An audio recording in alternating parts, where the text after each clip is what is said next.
know people are still trickling in, but we'll go ahead and get started here. So happy Thursday, everyone. Thank you so much for being here today. For those of you that don't know me, I'm Danielle Patterson, the CEO of Family Office List, and it's my honor to be here. I know there are so many things vying for our time, so I really value and appreciate that you've all chosen to spend the next hour with us. I'm very excited to introduce you to today's distinguished guests. We have Michael Bongiovanni, who we have permission to call Mike, and Chris Cottone. They are both experts who bring a wealth of experience and insights to the topic today, which is IPOs. And we'll be joined as well. We've got Josh Wilson in the chat. He's going to help us field Q&As. So as I've seen, everyone is really using the Q&A or the chat. Feel free, network, drop your LinkedIn URL. It's fun to see who comes to these, learn a little bit more about your goals, ways that we can help. But please use the Q&A since the chat can get really noisy. But use the Q&A. Our goal is to make these sessions interactive. We will really be picking both Mike and Chris's brains throughout this discussion today. And we really want to make sure that if there is time at the end that we can address your questions as well. For those of you who might be newer to our Masterclass series, we really aim to provide a platform that dives into specialized topics so that we can really empower you and your organizations. So today is no exception. We're going to explore the vital role that family offices play in IPOs and other capital market transactions. And I'm very, excited to hear the expertise of our two speakers. So before we jump right in, a few little housekeeping rules. I do have a disclaimer. So we'll go ahead and get rid of our formalities so we can get started. GreenTree is a financial advisory and consulting firm. GreenTree is not a licensed broker-dealer, securities lawyer, or financial advisor. This presentation is for educational and informational purpose only and is not to be construed as investment or legal advice. So do not rely on this information for the purposes of making investment and legal decisions. All right, now that the formalities behind us, as I mentioned, the Q&A, Josh will be managing that with me. So feel free if there's burning questions, we'll do our best to save time at the end. If we run out of time, Josh will be sure to answer any remaining questions in a follow-up email. This session is being recorded, so I will follow up tomorrow and I can include information to learn more about GreenTree Financial and to get in touch with our experts. But I hope you can stay through the session. We have a partner, Gift Suite, a really fun boutique gifting agency, and we would like to award at random one of our participants who can stay with us to the end. And then, of course, Chris and Mike, I will send you one as well, just as a thank you for sharing your wisdom with us today. So we will dive into this conversation, and I will just start with kind of a brief overview, or bio, I should say. So Mike is a seasoned financial expert with deep roots in the world of emerging companies. He has the unique ability to tailor financial plans and foster long-term success that has played key roles in over 75 IPOs and business combinations. His broad experience spans multiple industries, and he currently serves as the president of GreenTree Financial Group. And he is joined by Chris Cottone, who co-manages GreenTree's internal emerging growth fund and has been instrumental in leading SPAC teams and monitoring legislative activities affecting the securities issues. With over 2 decades of experience, Chris has guided numerous entrepreneurs through the complexity of public listings and capital markets. So join combined expertise, really excited. Today, they'll be sharing their journey from CPA origins to their current role in family offices, focusing on key factors that have influenced their investment strategies. They'll share examples of recent NASDAQ listings and nuances between public and private deals. So we'll also be sharing and discussing a due diligence checklist, which will help everyone here identify potential red flags in deals. So yeah, I couldn't be more excited for our conversation. I will stop my speaking because we're really here to learn from you all. So without further ado, I will kick off our discussion with a question for Mike. So Mike, are you able to start things with just a little bit about your background in accounting? Yes, I would like to thank you too, Danielle. It's an honor to be here today, and we just give you all the thanks for letting us speak today. I'm probably a little bit rusty. I used to be a Dale Carnegie graduate back in Fort Lauderdale 35 years ago. And so I'm very, very rusty. So bear with me here. So my name's Mike Bongiovanni. I am one of the two founders of GreenTree. Chris Cottone, who's also in the room here. My son is the other founder. And I am formerly with Ernst & Young in the Fort Lauderdale office. I specialized in doing financial audits back then. And we had the company's motto at the time was quality in everything we do. And we worked hard, but we worked efficiently. And that's kind of where I got my work ethic to this day. It was a very, very hard work week. It'd be a lot of 7 days a week, a ton of chargeable time going from one audit to the next. And so I got this one award. It was called the 2,000 Hour Club Award, and that was for the 2,000 hours of chargeable time in that particular year back in the 80s. Wow. I did audits of the NFL alumni. I did the Coca-Cola Bottling Company of South Florida. At the NFL alumni, what I liked is I got to meet a lot of the former retired football players, and they came in and out of the conference room, and I got to see them. And these are guys that I grew up with watching on television. So the NFL alumni was formed for these before a certain date. They don't really have a very good retirement plan. So that's why the NFL alumni was formed, and that's why we had it audited. Working on the Coca-Cola Bottling Company audit, that was probably a 16-hour day, 7 days a week. One of the funny things over there was in the inventory area, there was two men watching these Coca-Cola bottles go down the assembly line. And once it got capped, and I was wondering, what are these two people doing? And what they do, they look at bottles all day to make sure there's no contaminants or foreign objects in the Coca-Cola bottles. I guess they do that to mitigate risk. There's probably a lot of frivolous lawsuits of people complaining. So that's what they were doing there. It was very interesting. Fascinating. And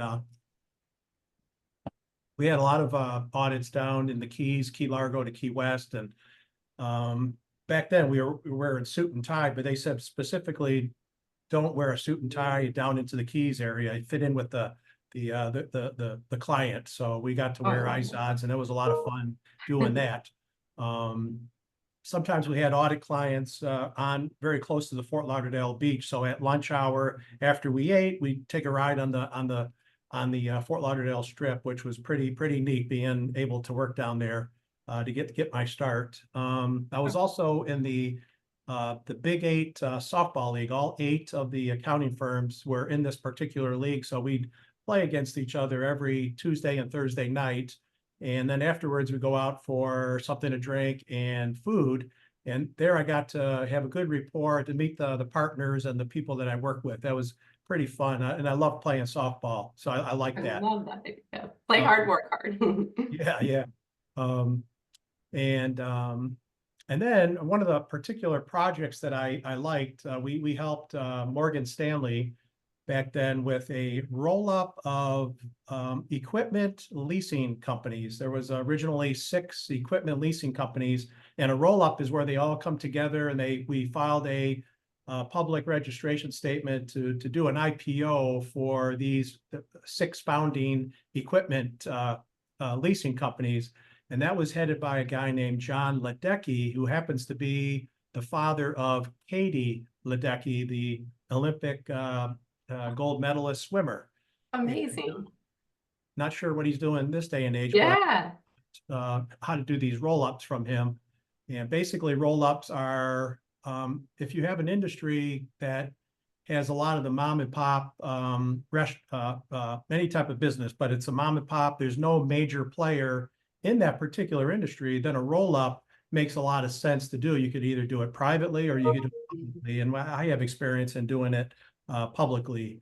And it saves a lot of money, because instead of having 6 CFOs, you have 1 CFO overlooking the whole large entity. and they create synergies whereby you're bigger, so you get better purchasing power and you get lower interest rates on loans. So there is a lot of advantages to doing a roll-up.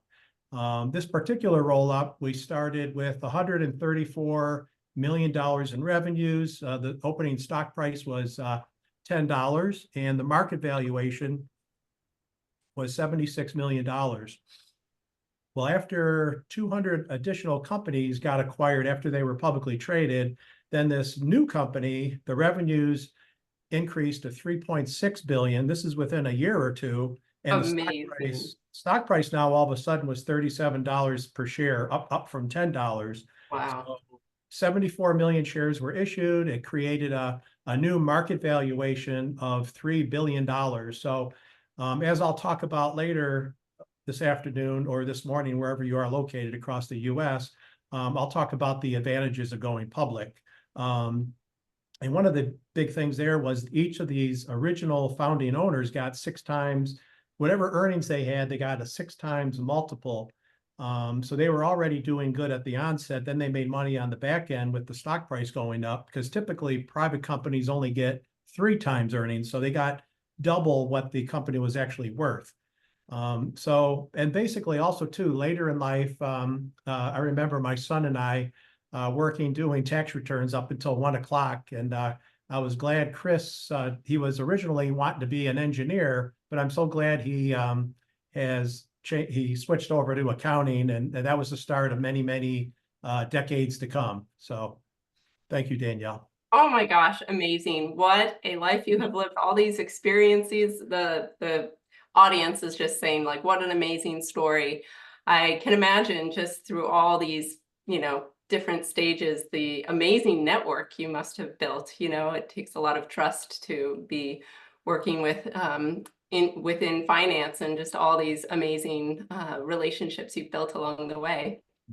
So thank you for sharing. I mean, story is one of my favorite things, so I appreciate knowing a little bit more about where you come from. I will turn the mic over to Chris. Chris, just as I said, I love connecting through stories. So can you share a little bit about your family office origin story and how GreenTree has really evolved from a firm that offered accounting and SEC compliance related services now into a firm that helps clients access public equity markets? Sure. Thanks, Danielle. Yeah, very similar to Mike. I went down an accounting path, and after college spent 2 years in private industry. I was in a group accountant for Enterprise Rent-A-Car. So their divisions split up across various regions. So I kind of got some experience there consolidating the different branches and how all that worked. And it was a great education for just cost accounting and doing different types of analysis. So at some point I got an invitation to help a company, and this is, maybe some of your viewers might remember this, but there was a push back when the internet started getting popular, a push for issuers, publicly traded issuers, to have their filings public and being able to view them on the web. So all of a sudden there was this format where, okay, you have 10Qs, 10Ks, and you had to not only do the accounting and consolidation, but you had to do narratives and management discussion analysis. So I got the invitation to work on a few of those projects, and I accepted. And what I noticed during that time, and as Mike mentioned, up until that point, I thought that being a public company meant that you were $1 billion with 10,000 employees, and you were worldwide. And so I was now working with companies, issuers that were 50 million, 100 million valuation, that were raising 10, 15, 20 million. And so it was this whole other part of the market that you realize that you can that you can participate in. And what was particularly exciting for me, one of the first ones that we got to work on was a company that was in the medical diagnostic space, and they were coming out with a medical device to help with scanning of certain cancers. And so obviously we looked at it from an investment perspective, and we thought that there could be value there. It was one of the first stocks we invested in. So it did provide a good return, but at the same time, you felt, wow, I'm doing something good for the Yes. world by bringing out new technology into the market that can actually help people and potentially save lives. So that was interesting. And that theme is followed through everything that we do in GreenTree. We always try to make sure that the projects that we take on have the ability just to do something good for the world, do something good for the community.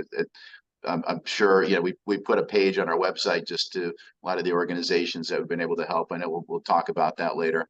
But that was sort of how I got involved. And even though I was accounting centric for the first couple of years, eventually I got to participate in a few IPOs and just really enjoyed that process. I think it's one of the things that is really value added to a company when they can get to that point and be able to get publicly traded. So it's nice to be able to sit back after a project like that and be part of that value creation.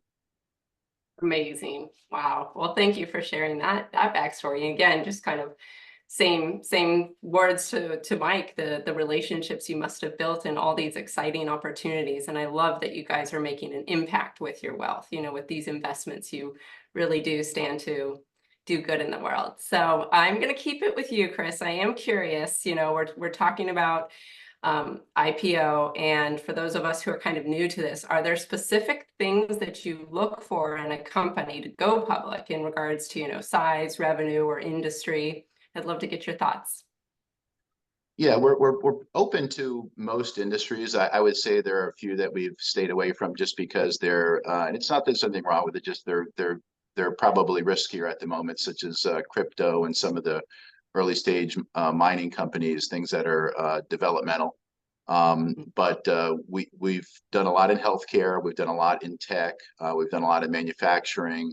We've had companies that develop new sports drinks and sports nutritional products, so in the nutraceutical space. So all those are good. We do look for, and I know these are probably common things that many, you know, would say, but we do look for a strong management team. We look for a strong accounting team as well. And that's one of the things I know we'll talk about later, but that's always an obstacle when you're going to do an IPO. And a lot of companies believe that that's going to be easy. And then they're surprised when you get a team of PCOB auditors in the company to do a 2-year audit. It's a challenge. It's one of the most significant challenges of an IPO. Another thing we look for too, and this is just, you know, exchanges have quantitative listing requirements. So we do look for the expected valuation that the company is going to trade at, because you want to make sure that you're going to have a certain market cap, a certain float, a certain shareholder base.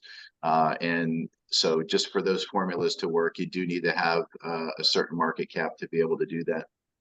I love that. I mean, I love that you're really looking at the team as well. You know, I often say, you know, people do business with people. And so really having that solid team in place helps. Okay, awesome. So Absolutely. Mike, we'll take things back to you. From a family office perspective, can you share the advantages of taking a portfolio company public? And then I guess it's kind of a two-part question. So first, it's, yeah, what are the advantages? But then as well, I guess, and you can speak to this later, but also what are some of the disadvantages? Yeah, and then I did want to be fair and balanced. So I did not only want to talk about the advantages, I needed to talk about the disadvantages, just so the audience has a better understanding going into it. But one of the biggest advantages is the access to capital. It's like that old television, that movie, Show Me the Money. Basically, in the equity markets, you raise a lot of capital. And a lot of our clients have used that to expand, for research and development. A lot of companies reduce their debt, so they're reducing the interest, which in turn increases the bottom line net income.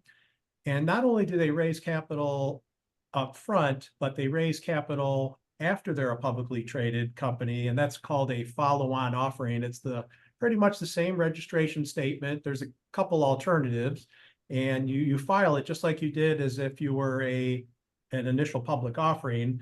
And a lot of times the secondary type of offerings get approved really, really quickly by the SEC, because they've already recently approved the company. So they're already privy to a lot of the information. So Also, too, one of the advantages is and very much an enhanced credibility and visibility, and it's all about market perception.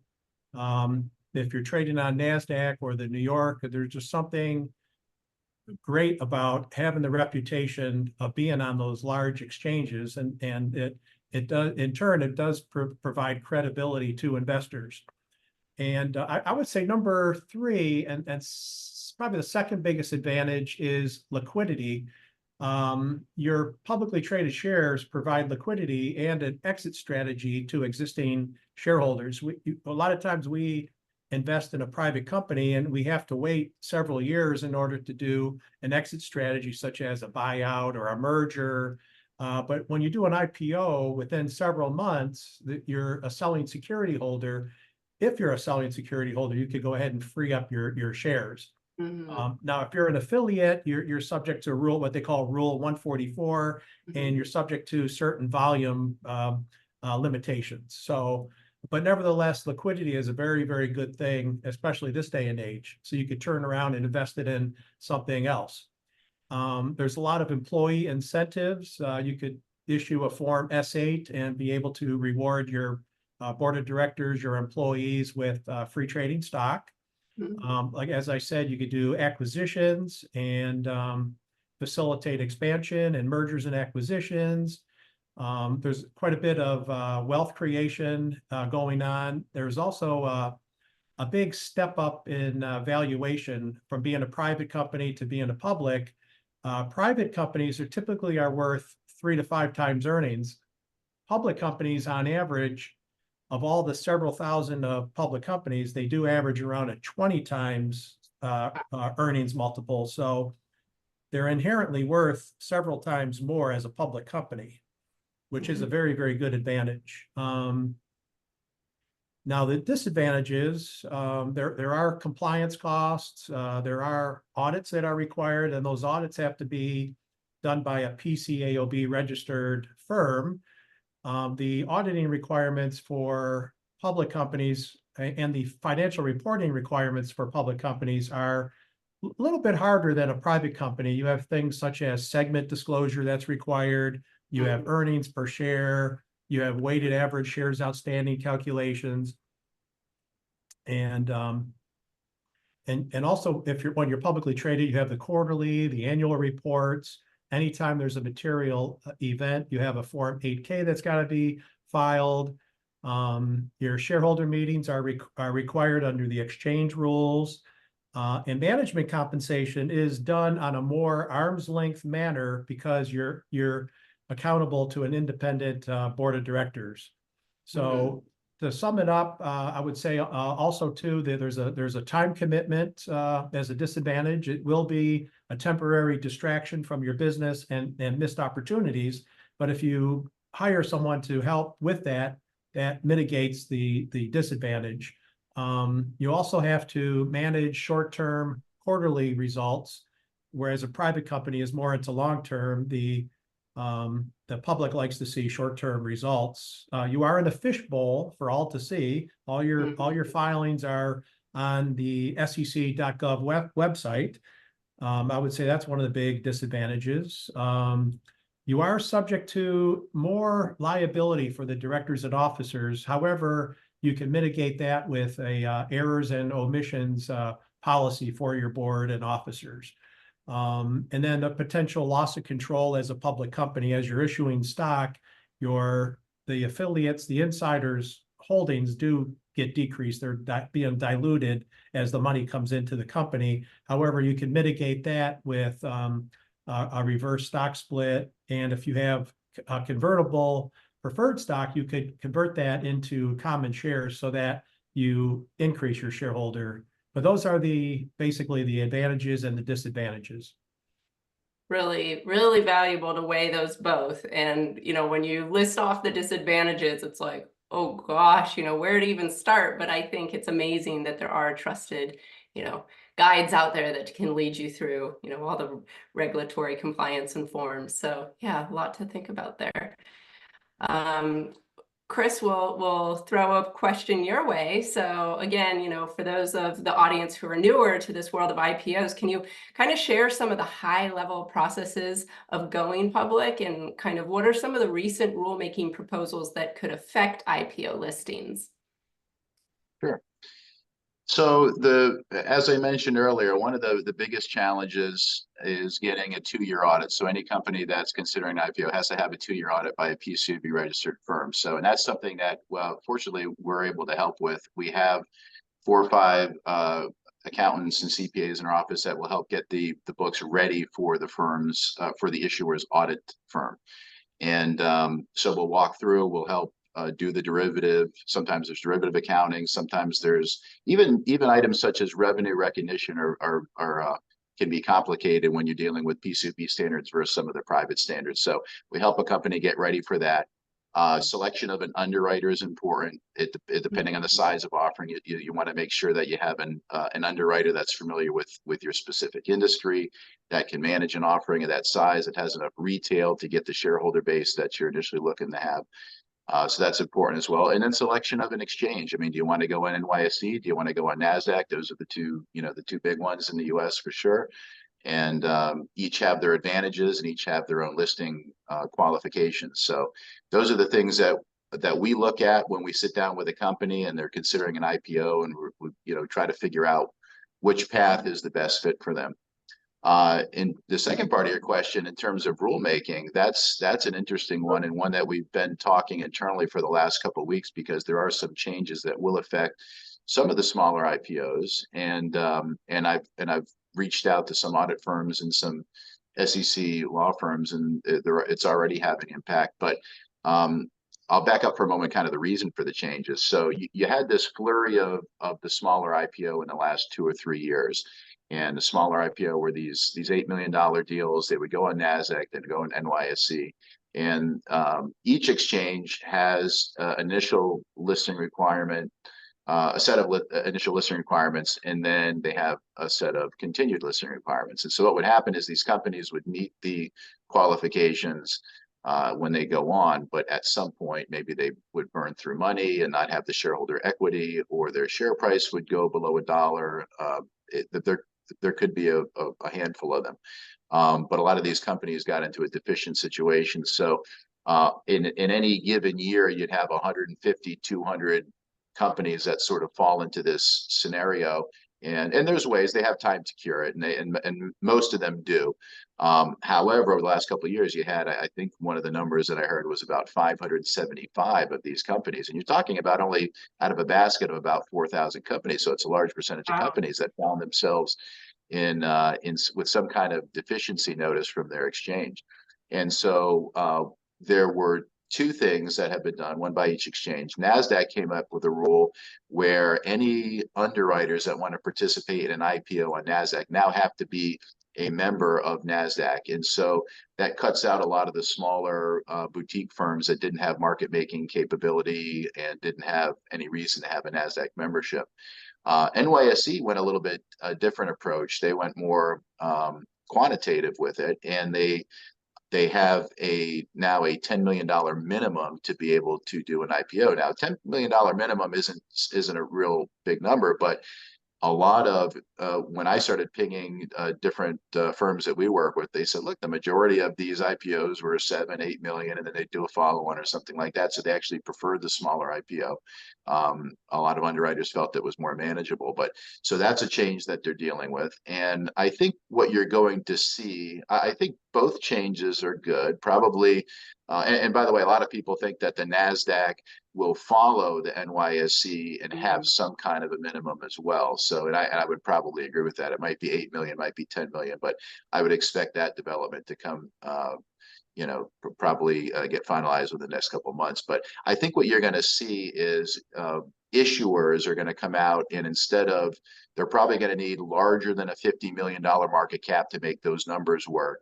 And it'll be an incremental increase over the type of IPOs that some of the boutique firms have been putting out.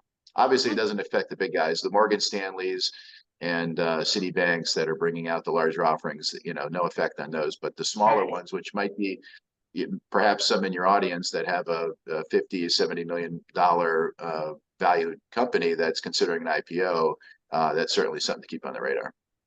Fascinating. Yeah, really interesting to explore the regulation change and then understand why.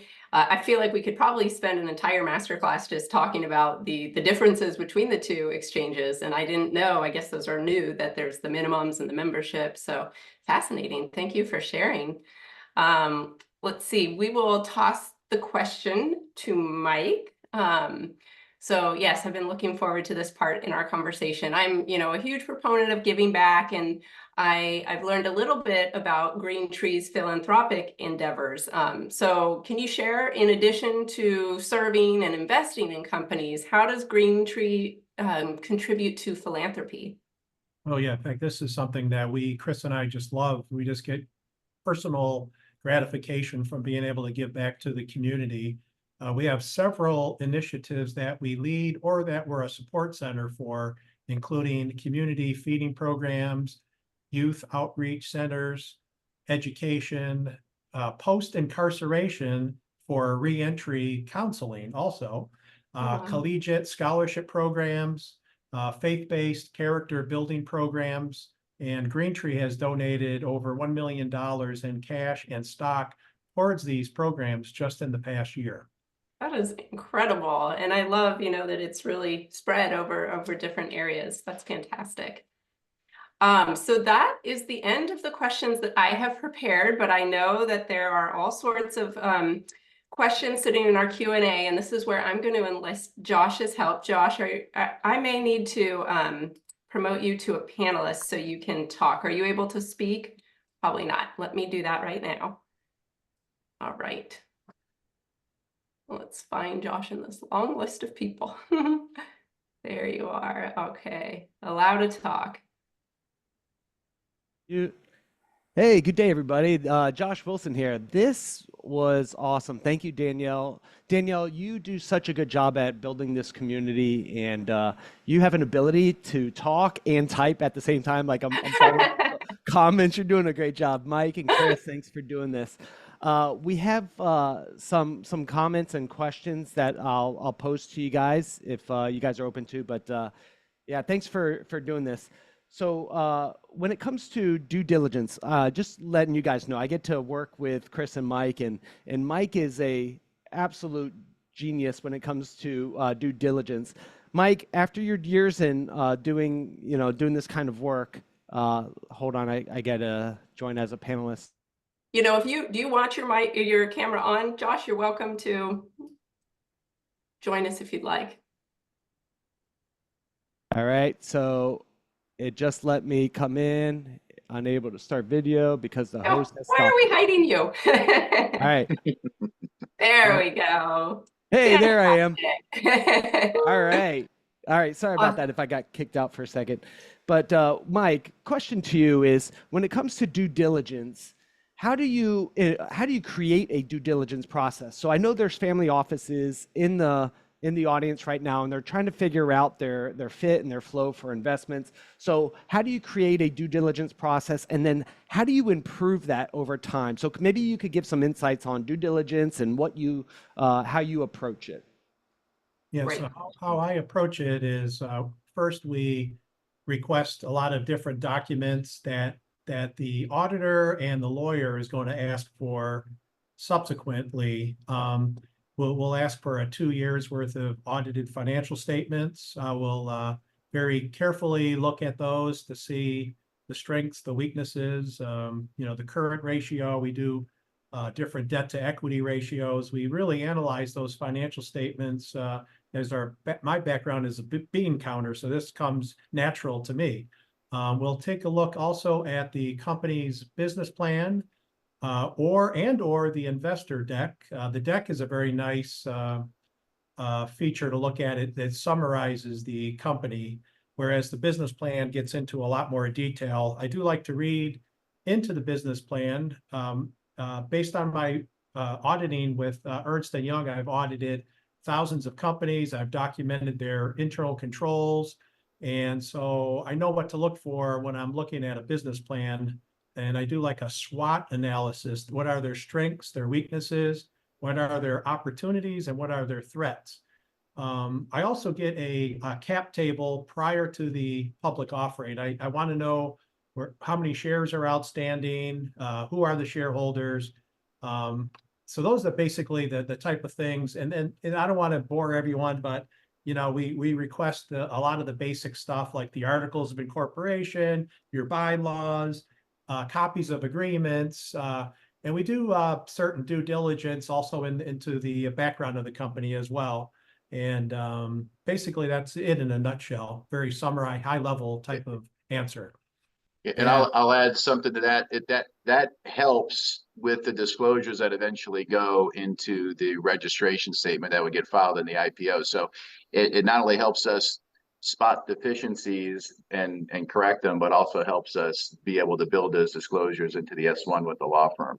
So very important. I mean, and I'll even add some things that companies aren't aware of, especially if you're a younger company, but you have to do an IP analysis, right? Make sure that we've had times it's amazing company would create a technology and not realize that, hey, your patent isn't quite protected the way you thought, right? So we'll have IP counsel review the patent, see if they can strengthen it before you go to market, because when you go to market, you're public, right? And you're putting all this out there, and so your competitors can see what you're doing, and you certainly want to maintain your competitive edge. So we try to sharpen all these areas so that the company can be strong going forward.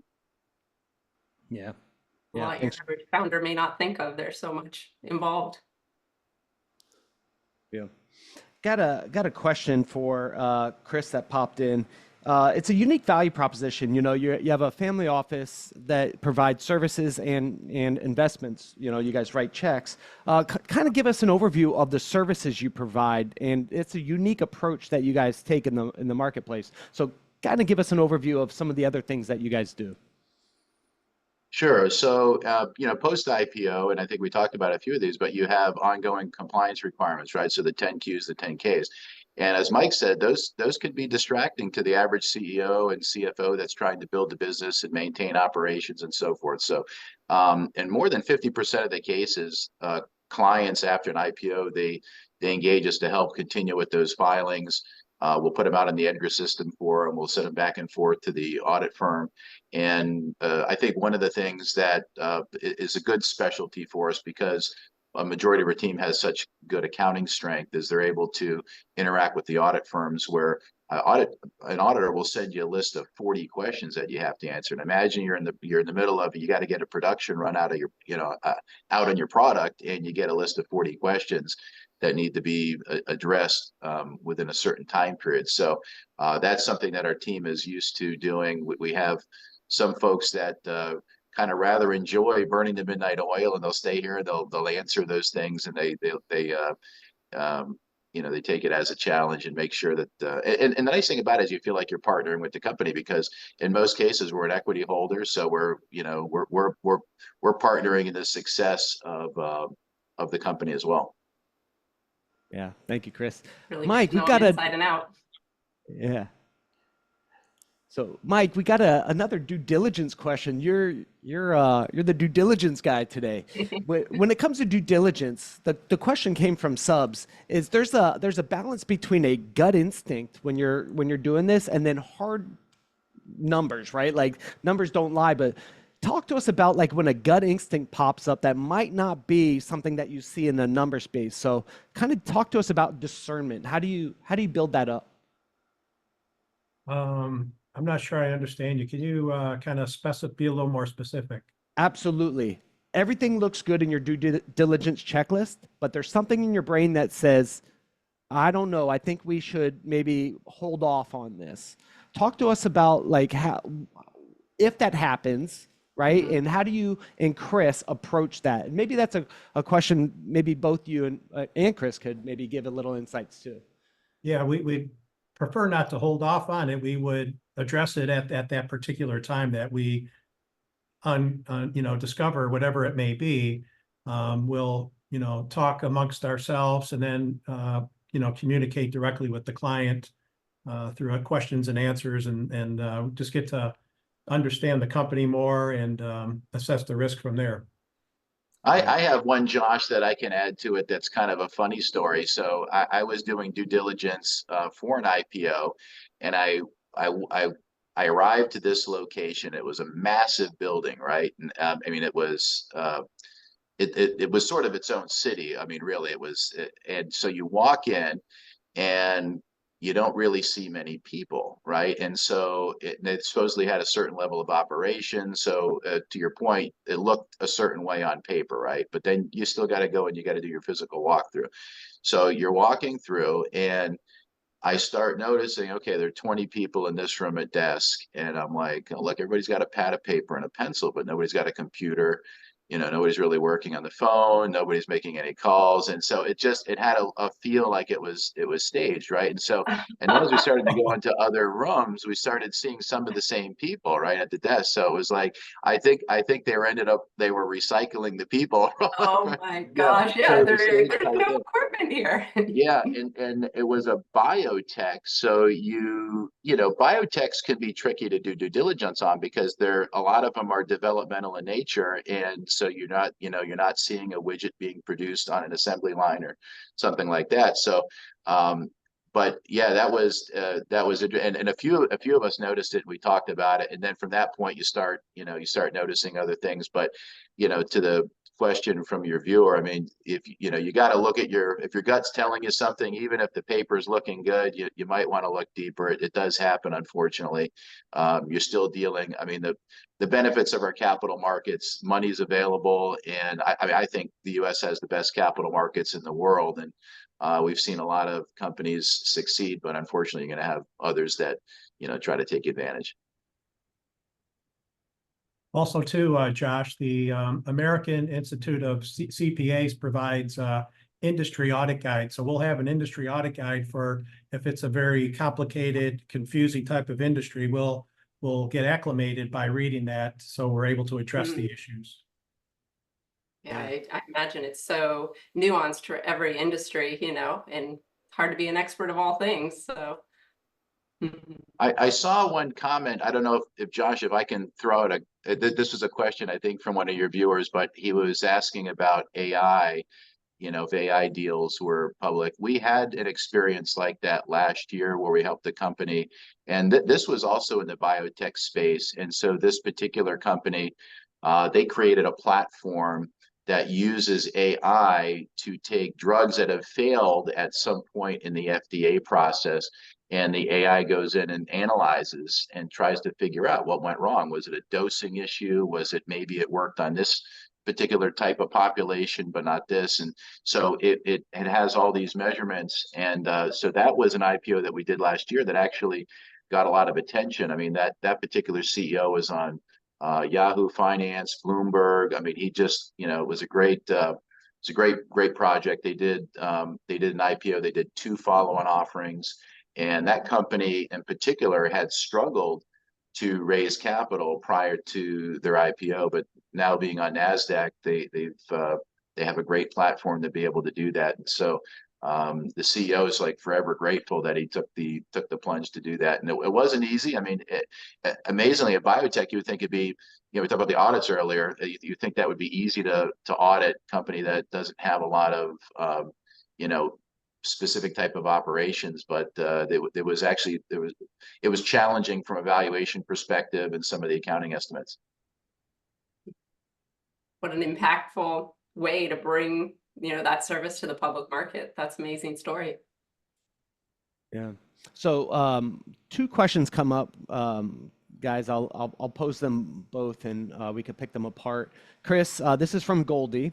They mentioned that you seek strengths in senior management teams. Is this their strengths and experience in past IPOs or public companies, or their track records? Like, when you're looking at the senior management team, like, are you looking for public experience? Like, what do you look for in a public or a management team? Well, that's certainly great if they have that, but I think you would want to see experience that where a company has been built from the stage that they're at to a larger company.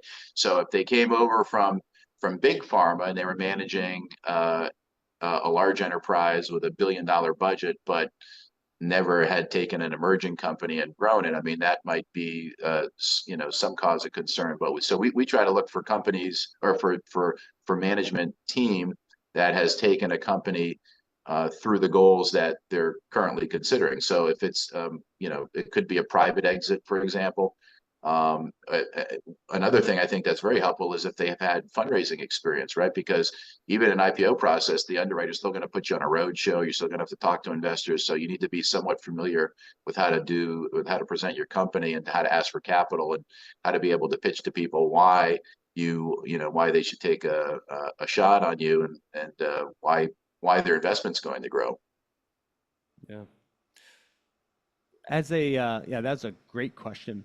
When it comes to industry specifics, we have AI companies. We've seen things that have grown really well, and nobody here can tell the future. But when you look at industries, what industries do you think are strong for IPOs, and maybe what industries do you think might not be good for, or at least not in your interest at this level or experience? I mean, I can comment on a few, might have more, but the one of the areas we've been looking at this year is healthcare, and not so much. And I'll just distinguish between biotech and healthcare, because biotech is largely developmental, but healthcare companies that are providers, healthcare providers, I think is a great area to be in. We still like tech. I just think tech, that you have to find companies that have decent valuations. The tech valuations have gotten high, and it's been harder to find value there. But healthcare is good. I still think we're working currently on a nutraceutical company. Those have been fantastic. We've seen a lot of those grow and be able to exit at high valuations. So we're still looking at that. And then, I mean, even some just standard manufacturing operations are good. I mean, I was reading a Barron's article where one of the industry categories that has successfully performed this year is air conditioners. And you wouldn't think that, but you got companies like Carrier and Trane that have been providing ACs all over the world, and you places like Europe where only 20% of the population has AC, I think 12% in Germany. And so there's a lot of opportunity there, right? So these companies have doubled. I think one's up 80%. So even companies that, if you would have probably asked people a couple of years ago, that might seem a little bit boring. They don't have that, that Apple feel or NVIDIA feel that everybody asks about, but they're providing solid returns and they're profitable companies. We had a guest, Brian Franco from Meritage Partners, and he got asked a very similar question. And yeah, I was really surprised. I never thought about the whole AC industry, but it's like a subscription model. And as temperatures are going up, we're going to be seeing more and more of it. So it's interesting to kind of just think from that perspective. And AC technology has changed too. So a lot of people, you have to replace to the newer technology, the newer Freon products. And so it's a good time to be an AC company. Exactly. So I know that we're coming up on an end, and Danielle has some some announcements to make or some closings. But what our group, GreenTree, wants to thank everybody, and thank you so much, Danielle, for putting this together. For anybody who's interested in connecting with our group, maybe following up, having a conversation, asking other questions, or if you'd like access to our due diligence checklist, we'd be happy to chat with you. I'll put my email address in the chat box below. And once again, thank you. And Danielle, you can close it out however you choose. Amazing. To, but we're so thankful for your time. Thank you. Yeah, Awesome. thank you. Yeah. Thank you. Thank you, Chris. Thanks, Mike. Thanks, Josh, for helping with the Q&A. And yeah, thank you to everyone who attended. Like I said, I will send the recording tomorrow. And Josh, you'll have the due diligence checklist that I can include in that? Yeah, what we'll do is anybody who would like it, Danielle, you and I could connect afterwards, and we can email it to them directly so they could have access to it. Brilliant. Amazing. And that's just a little mini disclaimer. That's a general one. Obviously, every due diligence engagement is specific, but this would cover probably the top 80% of items that would be needed if you're thinking about an IPO and you're like, what are some of the things I would need? It's a good list for that. Awesome.